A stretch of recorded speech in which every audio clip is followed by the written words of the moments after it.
and welcome back to When IT Hits the Fan, brought to you by Rhyno Healthcare Solutions. I'm Christian Patillo. Today we have Joel Seymour with us. Thank you for joining us. Christian, thank you for having me on the show. And can we start off with who are you and what do you do? Joel Seymour. I am the co-founder, CEO of Percheron GRC. We are a small shop that provides specifically cybersecurity and GRC services. We tailor our work primarily to startups and small to medium-sized businesses. Just for the people at home, can you tell me what GRC even is? Sure. Sorry, I jumped into acronyms without actually defining them. So GRC, governance, risk management, and compliance. I was teased early in my career that we are the unsexy side of cybersecurity. Governance, use layman's terms, think of your policies, procedures, and standards. Any documentation that you generate. Risk management, so looking at your threats and vulnerabilities and putting the appropriate actions in place to mitigate them. And then the last is compliance. Are you doing what you say you should be doing? So all of those bundled together, GRC really helps align IT with the business goals of the company. And you hinted a little bit about being on teams earlier and how this has been your whole career. But can you tell me a bit about that path? Where did you get started? What led you to IT? Where'd you get your chops? Sure. Kind of a broken path. I have an accounting degree and worked for a little bit as an accountant and really jumped into technology. I worked at a big four assurance and advisory firm for about 10 years. And in there, I was doing a lot of technology work, but I was also doing some auditing work. Saw the parallels of we're doing this. How are we going to prove we're doing it? And then made the jump completely outside of that into the health insurance sector and stepped into a world of regulation. Pulled my technology experience with my auditing experience and worked to develop IT controls universe. So worked to really structure policies to manage audits. And at that company, I also then went into the internal audit function, which was great because now I'm getting a different view of audit. So there's external audit, there's internal audit. Look at two very different things in two very different ways. After about 5 years in internal audit, I went back into information security / cybersecurity, working in some technical roles, but also kind of working in the background of how do we document this? How do we make this better? How do we make evidence readily available for an audit?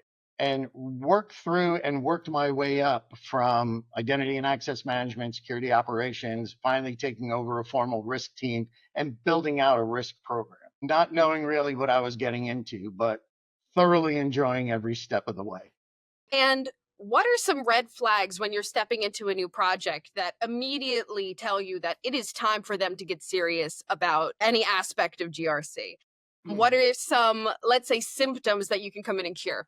Panic is generally the first red flag that they really need GRC. The client may be going for funding, or they may be an established entity that now an auditor is coming in and looking at them, or they want to do business with another company and they're being asked for what are your policies? What are your audits? What framework have you adopted? All basics of governance, risk management, and compliance.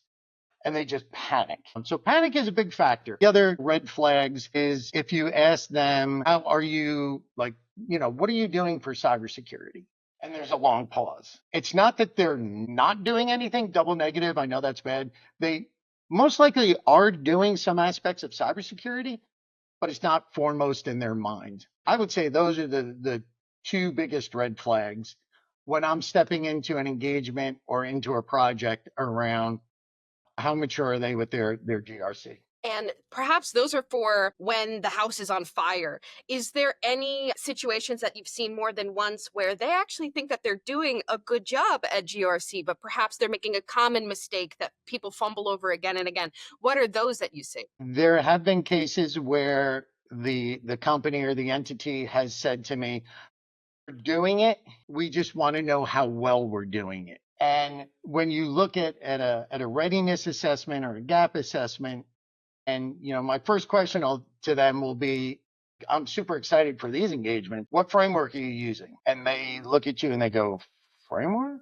And it's like, okay, we're going to start with the basics. What are you grounding yourself in? And, plethora of frameworks out there. pick one, ground yourself in it, and then we can start having the conversations around, do you need to do this? How well is it documented? Do you have this documented? There are times when you'll say, or I'll say, like, can I have your policies, procedures, and standards? Well, here's our policies and procedures. Great. Like, these are amazing. You're doing all of this? Oh, no. It's okay. So you got the governance down. We need to work on the risk management part. I know from conversations we've had before that you say that GRC just isn't paperwork alone. I think a lot of people see that it's perhaps a checklist on a clipboard, and it's just a game of getting as many of those approved as you can. Tell me a little bit more. I've heard you say that it's about trust and that it's more of a culture thing. Can you tell me a little bit more about that? Sure. So GRC, there's two aspects of it. GRC can be, I'm compliant, right? I'm doing all of these things, but that doesn't necessarily mean you're secure.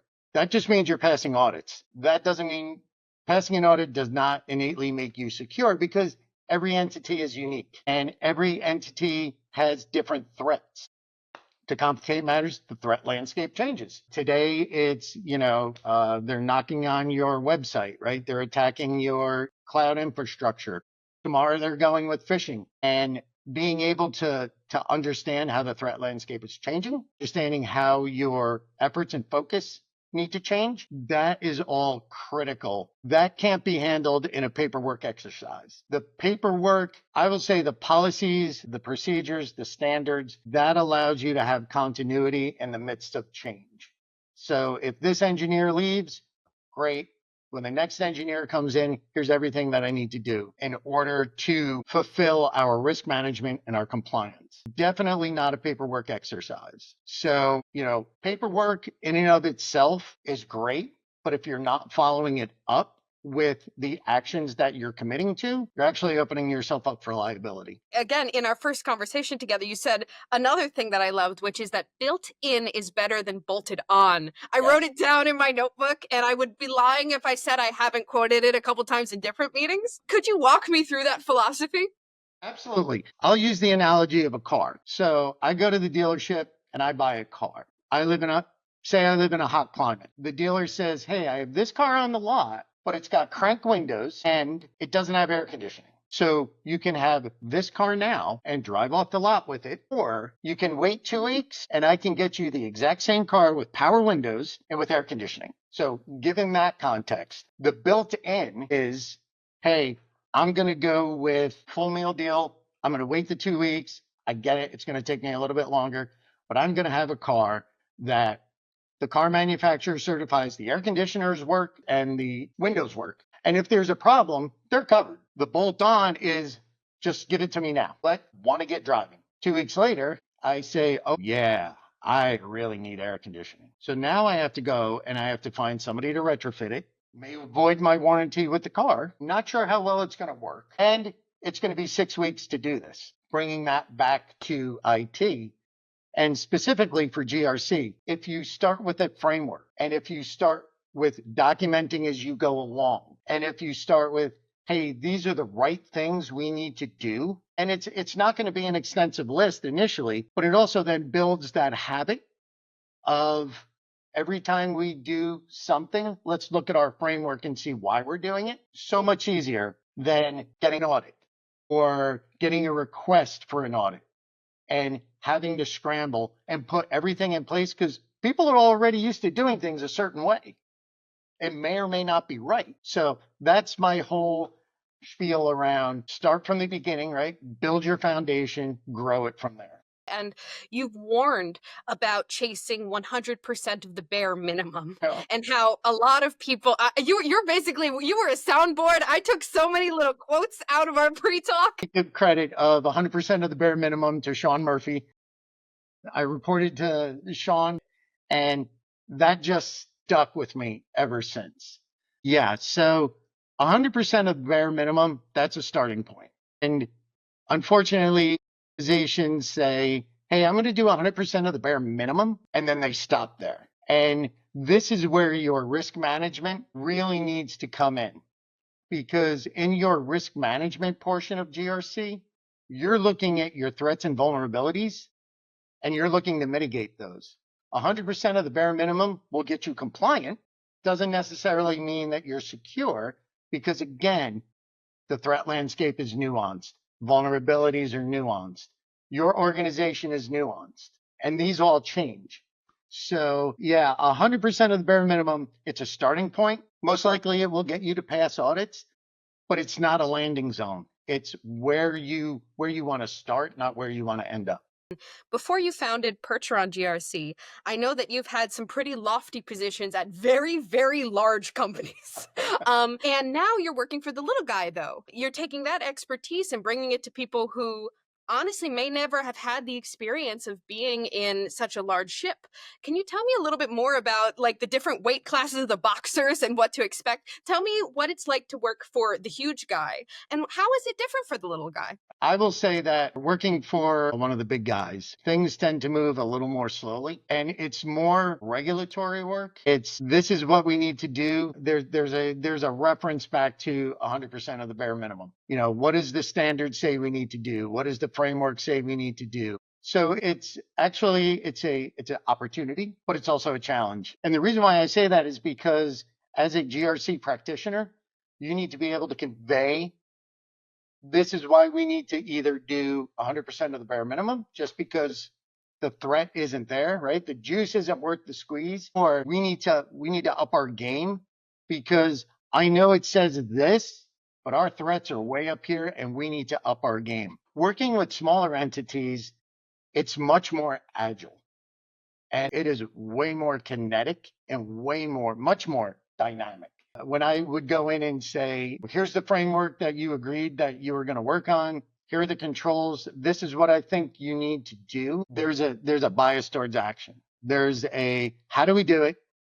When do we do it? It's almost the inverse of saying, okay, slow down. You're not going to get all this done this week, but it's very much an agile mindset, which is exciting, very different for me. And it's a dialogue. It's a partnership because sometimes it has to be 100% of the bare minimum out of the gate. And sometimes I look at them and I say, wow, you are doing so much. I can free up some capacity for you. And when it comes to working with the smaller companies that could be incredibly overwhelmed, who perhaps don't have an entire team to do this or $1 million to throw at it, what are some of the things that Percheron GRC has been able to help them with, even day one? Many times it's just getting creative, understanding the framework. If they are not a GRC specialist or haven't worked in a regulated industry, they're going to look at the framework and they're going to look at the control and they're going to say, this is what we need to do. And sometimes they over-engineer. Sometimes they miss the mark completely. Helping them to understand in layman's terms what you need to do and why. Really, what's important for me is they need to understand the why they're doing it. So I get that the framework says this. Why? How does that apply to you? Being overwhelmed, it's common. There are great software engineers out there. There are great strategists. Their strength their strength is not in GRC. And that's what I bring to the table for them is I'm not saying I'm the greatest visionary. I'm not saying I'm not a software engineer. I understand what they do, can't do it. But what I bring to the table is this is what you need to do and why. And I bring it in a way that's digestible for them. And with the how, which is so useful, how Yes. to do it. Well, and the how, I mean, there's creativity in that. So it's, I don't know how I'm going to do user access reviews every 30 days, right? Well, the first thing is, how often do you change user access? Because if it doesn't really change all that much, do you have to do it 30 days? You don't have to buy software for it. Could you have someone do this? So working with them on the control design and then the implementation, that's a fun experience because that's the art and the science, right? Letter of the control, spirit of the control. And when we first talked, you mentioned creating a lightweight tool that could help businesses self-evaluate their risk. Can you tell me a little bit about what the ideal starter checklist might be for a company that's starting to get serious about their security, especially in this landscape currently? I like to go with the power of three. When somebody contacts me, rather than do a huge checklist for them, first question, do you have a framework? Yes, no. Super simple. If you do, great. You're down the road a little bit. If not, no problem. We can figure it out. Second question, what data are you protecting or what service are you protecting? Because if it's all public data, you're looking more at intellectual property, whatever you're doing with that you're protecting versus, I have name, social security number, potentially health condition, right? Very sensitive information, different level of protection. So what data are you protecting? And the third thing is who's asking for this? So is this internally driven? I know I have to do this. Or is this, I want to do business with company X and they want Hmm. to make sure that I'm secure. So I would say those are the three. If a company knows that and can bring that, that is the foundation of a fantastic conversation. And we've talked a little bit, just you and I, about what it means to be a thoughtful partner in business. Yeah. What do you think makes the difference between a good partner and maybe a bad one is too dramatic, A but less just than not an ideal. ideal one? And I'll answer this. I'll answer this from two perspectives. What does it mean? Entity comes to me and says, I want to use your services. I want to be a good partner, right? I don't want to be a vendor. I want to be a good partner. Part of that is saying what I can do and saying what I can't do or won't do. On their part, it's being open and honest. If you don't have policies, tell me you don't have policies. If you haven't selected a framework, don't go out and Google real fast Yep. ITGC framework and say, well, I use NIST. And then comes to find out, no, actually you don't. I think there needs to be that open and honesty between the two. The second way that I'll answer this is what do I look for in different organizations where I partner? So one person shop, I do ITGRC. And if somebody were to come to me and say, hey, I need implementation help, chances are I'm not your person, but I know of organizations that I work with. And the reason why I work with them specifically is because I've met their president. I have spoken with the individuals at length, and there's an alignment of values. They're honest in what they can and can't do or will and won't do. I'm honest with I will and won't do. I know that they'll deliver. And I think being able to speak with people and understand kind of what their value set is and what their organization is looking to do. So if they're looking to constantly upsell, probably not someone that I'm going to be working with, right? Especially for my audience. My audience is small to medium size. They need what they need, and then they'll call on you again later on. So that's what I look for is really on when I'm partnering with another company to provide services is what is their value? What is their culture? Absolutely. Going back to other positions you've had where you've been a leader of multi-team, multi-project, what do you find to be some of the best qualities of a leader in the IT healthcare space? What could a person have if one, they're hoping to get that job, Sure. or if they have it and they're hoping to get their ducks in a row? So I will say this, if you want to be a leader in management, and this is very important for me. So I would say there are two qualities. You got to really enjoy people. You got to be able to listen to people as employees, but also just as people, as humans. The other quality is you got to have curiosity. As you step into leadership, your actions matter. Your words matter. They carry a very different weight than when you're an individual contributor. What you said as individual contributor to another individual contributor as a joke was funny. What you said as a manager stung a little. The same comment made as a director or a vice president totally crushes someone. So being curious, knowing your role and the weight of your role, I would say those are the three things. Liking people, staying curious, understanding the weight of your words. And we have hit the point in the podcast where I get to ask my very favorite question of all, which is that if you had a bottle and you could put a piece of advice in it and send it to yourself at the beginning of your career with the hard won wisdom you know now that maybe could have saved some bumps and bruises on the road, what might you tell your earlier self? I only get one.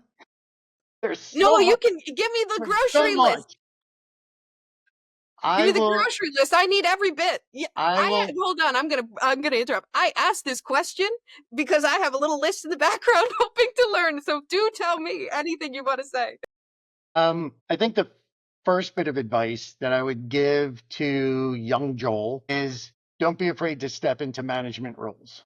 I held myself back because I confused management and leadership. And looking back, had I stepped into management roles earlier, I think I would have had a bigger impact on more people in their careers, positive impact. So I think that would have been be one bit of advice is, when everyone's telling you, hey, go for this manager role, and you're like, I don't want to be a manager. I was just telling myself a story. A big one for me is stay curious. And those two words have served me so well. And that was such a learning experience late in my career. Had I stayed curious more often, in my earlier career, I think I would have had a very different trajectory. And the reason why I say that is when you stay curious, when you're in a difficult conversation and it's getting heated and you're kind of parking what's going on inside of you and you're parking that and you're saying, why is this other person saying this? Why is this other person reacting that way? What's going on with them? That just brings about a totally different conversation than me getting reactive and getting in a headbutting contest to see who passes out first. Nobody wins in that. You can reconcile afterwards, but keeping that curiosity just opens up all sorts of doors. That has probably been my biggest learning experience. And I'll just give you one more. I love threes. I love the power of three. Be honest with people about what's going on inside of you, what's going on. And you don't have to be a complete open book, but sometimes just saying, hey, I had a rough night last night and I didn't sleep well and I'm over caffeinated. So might be a little edgy today. Much better than snapping at someone and then having to go back and go, wow, I'm really sorry. That is not about you. That is not my best self. Absolutely. Well, thank you for Sure. all of the answers, honestly. But the last question's always my favorite. That's the my treat at the end. But yes, thank you so much, Joel Seymour of Percheron GRC, for being on When IT Hits the Fan, sponsored by Rhino Healthcare Solutions. Got to say all of the buzzwords for the SEO. But yes, really, thank you. Thank you. This has been amazing. And it's been great getting to know you and getting to know your organization. Really fantastic. Looking forward to partnering with you in the future.